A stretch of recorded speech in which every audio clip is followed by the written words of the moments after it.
There's another side, another dimension to the coin of modern farming.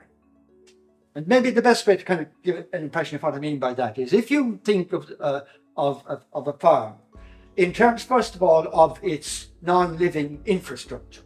So you've got the buildings, you've got the tracks and roads, you've got fences, etc., etc. That's the framework over which there are two overlays can be imagined to be placed.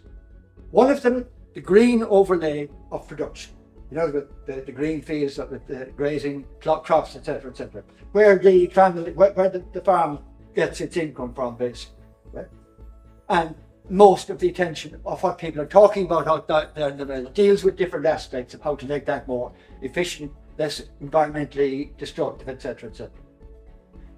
But there is another side as well, another overlay, if you like, which is not productive in the normal sense, and that is those parts of the farm, sometimes extensive, sometimes much less so, where something of the biodiversity that characterised the pre-intensive farm still resides.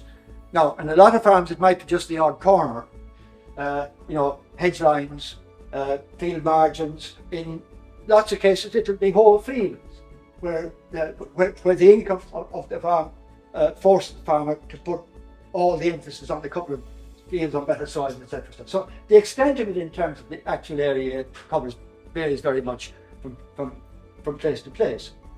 And when we talk about biodiversity, farmland biodiversity, and what we need to do with it, how it could be made part of an income generating program, for example, that's what we're talking about. Every time you open the press, every time you open the freezer, every time you go to the shop, everything you're seeing in there is ultimately dependent on biodiversity. Every time we eat something, we're dependent on biodiversity for that food production. If we didn't have things like dung beetles, or we didn't have the fungi and bacteria that break down plant material and animal dungs, nutrients would get locked up. We wouldn't be able to recycle them.